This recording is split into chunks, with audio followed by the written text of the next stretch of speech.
noite a todos, que a paz do Mestre Jesus encontre a porta aberta dos nossos corações e que este momento seja sempre um momento prazeroso, ouvir o Evangelho, as reflexões, orar, vibrar pelo nosso planeta e pelos nossos irmãos.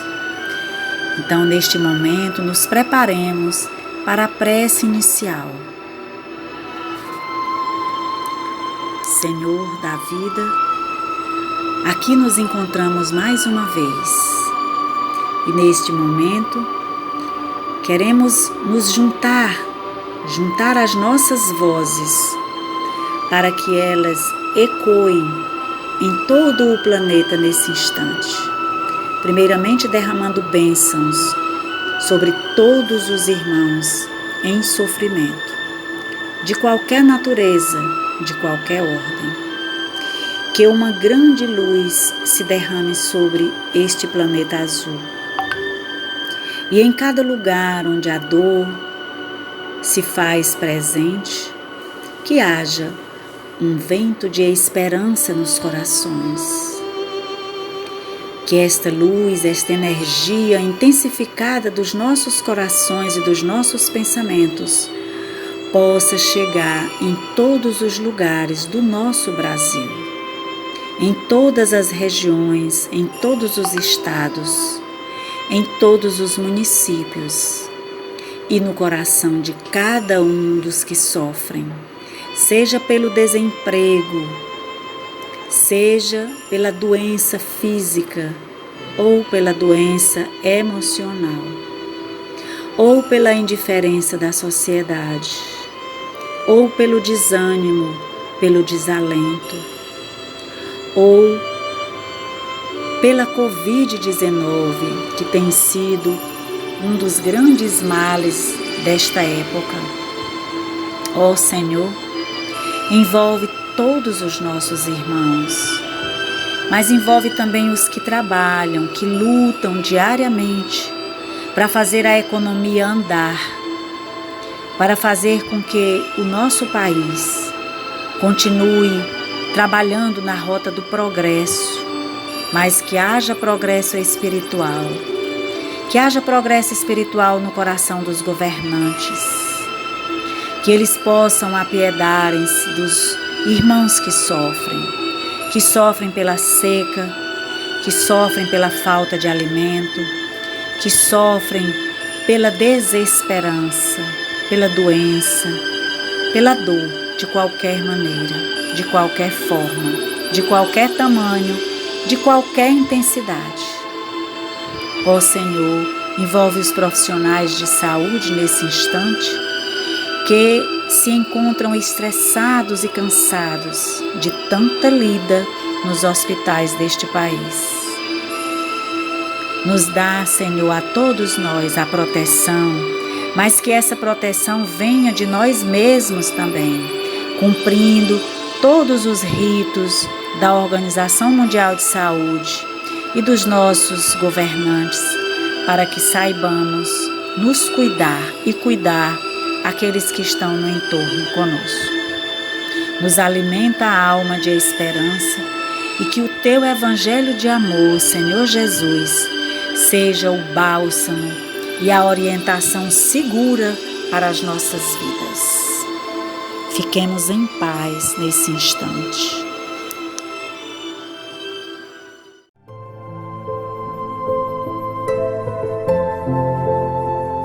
Olá, amigos! Vamos dar início à leitura do Evangelho. Capítulo 1, Eu não vim destruir a lei. Item 8, Aliança da ciência e da religião. A ciência e a religião são as duas alavancas da inteligência humana. Uma revela as leis do mundo material e a outra as leis do mundo moral. Mas umas e outras, tendo o mesmo princípio que é Deus, não podem se contradizer. Se elas são a negação uma da outra, uma necessariamente é errada e a outra certa, porque Deus não pode querer destruir sua própria obra. A incompatibilidade que se acreditava ver entre essas duas ordens de ideias prende-se a um defeito de observação e a muito de exclusivismo de uma parte e da outra. Daí um conflito de onde nasceram a incredulidade e a intolerância.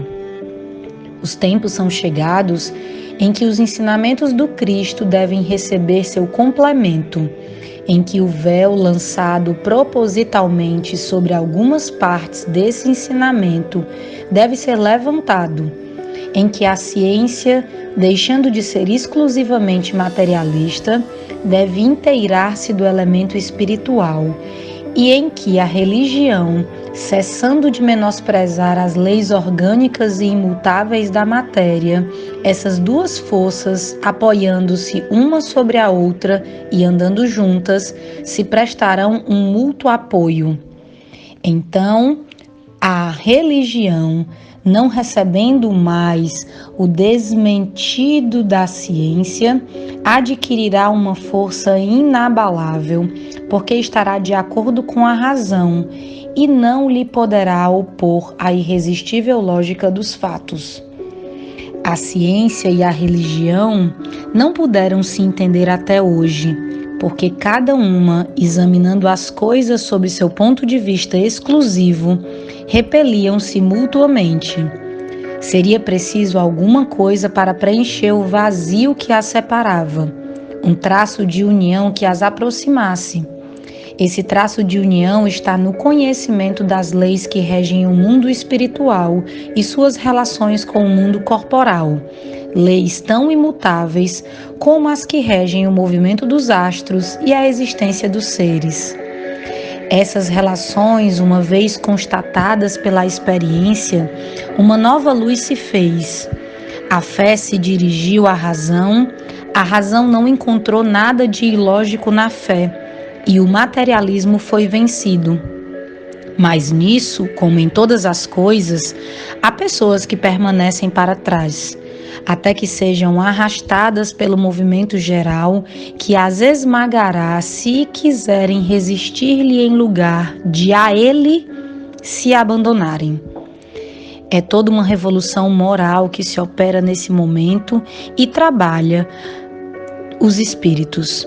Depois de elaborada durante mais de 18 séculos, ela se aproxima do seu cumprimento e vai marcar uma nova era na humanidade.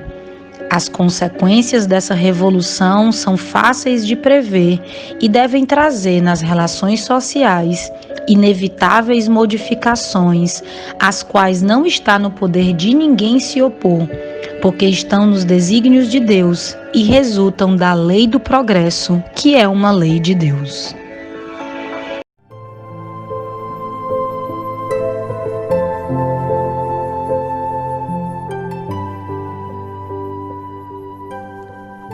Vamos encerrando o nosso evangelho, apreciando estas lindas imagens de rios, mares, cachoeiras e pedindo ao nosso Pai Maior, aos nossos amigos benfeitores espirituais, para que fluidifiquem as águas que nos abastecem, para que sirvam de remédios para o nosso corpo e alma, e que esses mesmos fluidos possam chegar aos hospitais, curando todos os enfermos da Covid e de outras doenças. Pai amado, nós te rogamos, mas também somos bastante gratos. Fica conosco hoje, amanhã e sempre. Que assim seja.